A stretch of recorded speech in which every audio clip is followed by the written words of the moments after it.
What's up, everyone? Today's top 5 is a special top 5. It's actually a top 7 countdown. I'm going to rank the Star Wars films in order from least to greatest. Oh, it's Friday night. I don't know what I'm gonna do tonight. I could sit here and pick my nose while I watch a brand new video. Whoa. Top 5 Friday tonight. Okay, so before I get started here, guys, there may be a couple spoilers in here, so if you haven't seen the movies, or if you want to see the movies, now's your chance to not watch.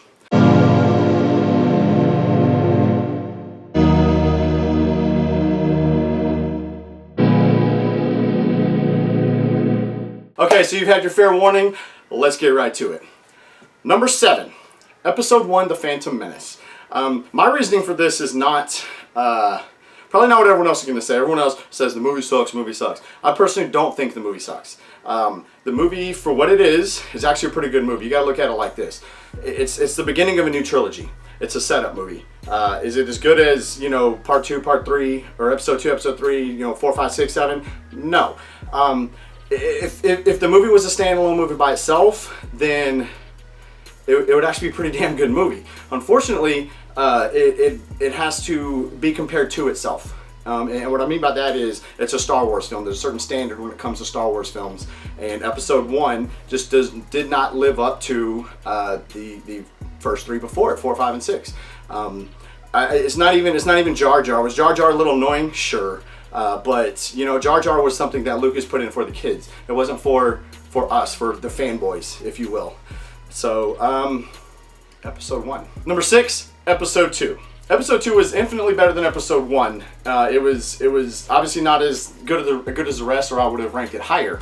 But it was a good transition movie. It was a good continuing movie, if you will. It continued the plot. It continued the storyline. It let you know way more what was going on, a lot deeper what was going on than the first one, obviously, but without giving away too much from the third one. Number 5, Episode 4, New Hope, or just Star Wars. A lot of people just say, no, that's just Star Wars because it was the first. Whatever you want to call it, that's fine. But it was a great film. It was definitely a great film for being, one, a setup movie for the original trilogy. It was a great film just for being a sci-fi movie. It was a great film just for being a space movie. It was the beginning of I guess pandemonium or fanboyism, if you will, or just just a huge slew, a new slew of geekdom, if you will. Star Wars was, at the time, there was nothing that can compare to it, but it's a great film. I can put it in any time, watch it. If it's on TV, if I catch it on TV, don't matter what part of the film it's in, I'm going to sit down and I'm going to watch it. Number 3. Yes, I know I skipped number 4, and there's a good reason for that, because I'm going to name 2 films right here. So they're going to be tied for 3, or 3 and 4. I guess you can kind of put them where you want to. It'd be Episode 3, Revenge of the Sith, and Episode 7, The Force Awakens. Now, some people might be like, oh, you're crazy, because putting Episode 7 that high, putting Episode 3 that high. Episode 3 was a great film. Episode 3 showed the transition from Anakin to Vader. Episode 3 showed the true power and the true deceitfulness of the Emperor and how strong he is with the Force. Hell, the guy was hiding amongst the Jedi Council for years, and they didn't even know. He was fooling, people like Master Yoda. Episode 3 was action-packed. The end saber fight scene with Obi-Wan and Anakin, probably the best in any of the films, in my opinion, honestly. Episode 7, I know it's the newest one, but I gotta be honest, man, it was amazing. It definitely reminded me of the original trilogy. It was a nice blend of action, drama, comedy. They did a really good job of putting the new characters, a new cast of characters, in with the old cast of characters and continuing their story from Jedi, and it made me one, really excited for a new Star Wars film. Not that the prequel trilogy didn't, but it also made me like, oh shit, what's going to happen in Episode 8? Number 2, Episode 5, The Empire Strikes Back. Now, a lot of people put this number 1. A lot of people will obviously put Jedi number 1, which I'm about to. But Empire Strikes Back was a continuation of the Rebel forces fighting the Empire.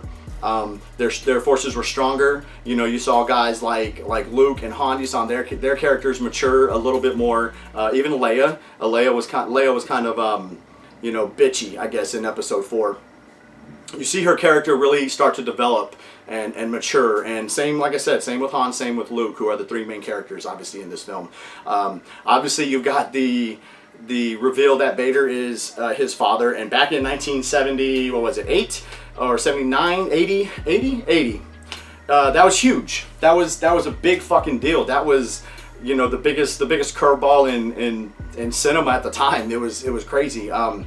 You know, you have they show Hooft, and this is really when you start to see something other than a desert planet in space. The Hooft fight scene, the battle scene at the beginning of the movie was great. The new characters, the Wampas, the Tauntauns, things like that.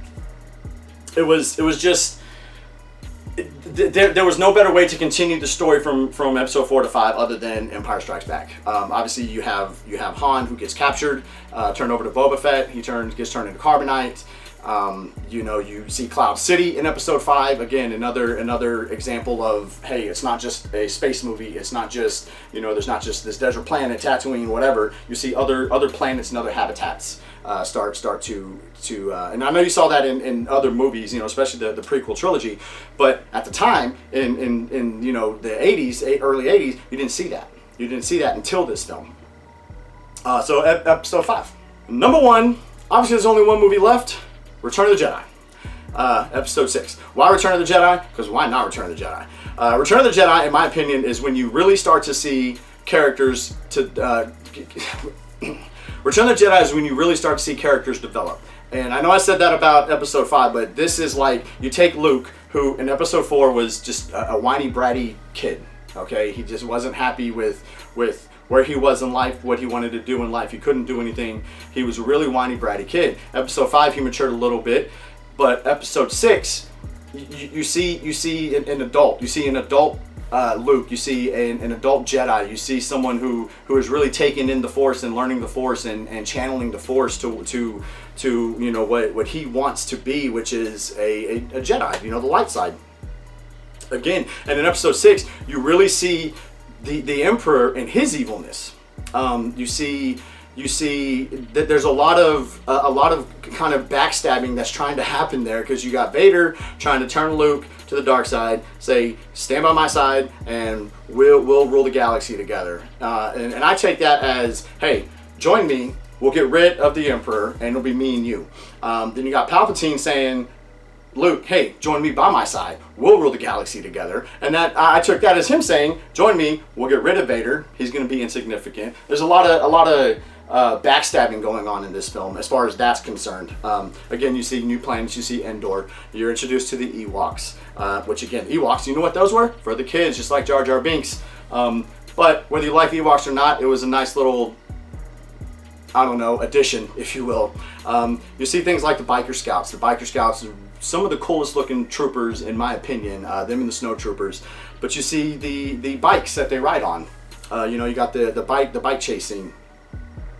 You see Luke there towards the end of the film start channeling some of that dark side, especially when he gets a saber and he takes a swipe at the Emperor, and Vader ultimately blocks the advance. But there's that struggle. There's that struggle of, I'm going down the right path. I want to stay on this right path, but I got this old dude over here taunting me, and you know what? Fuck it. I'm gonna give in, and I'm gonna slay this motherfucker down. And in the end, you know, it all works out. Obviously, the good guys win, blah, blah, blah. But six, because of, for me, because of the Emperor, and you see the Emperor's evilness. Like, this is the first time you see his true evilness, because you don't even see him in the other films until this movie, as far as the original trilogy goes. So you see the puppet master, if you will. You see the guy behind the curtain. You see the mastermind. You see how evil and conniving this character really is. And you get a huge dose of that in the prequel trilogy, starting in episode 1. But you don't realize that. You don't see the true evilness until this 6th film. And that was just kind of good writing, I guess, on Lucas's part. So. Anyways, I'm rambling enough here. That's my ranking of the Star Wars films in order from, I guess, worst to or least to best, greatest to worst to best, whatever. You know what I fucking mean. So maybe you agree with me, maybe you don't. Please put your top 5 down below, or your top 7, rank them, you know, and just put the number of the episode. So if, you know, your favorite is episode 5, make 5 over here and 1 over here. I'm pretty sure everyone's worst is going to be episode 1, but don't be too hard on episode 1. Thanks for watching, guys. As always, if you got a suggestion for a top 5, put it down in the comments below. If I like it, I'll make a video. See y'all next week.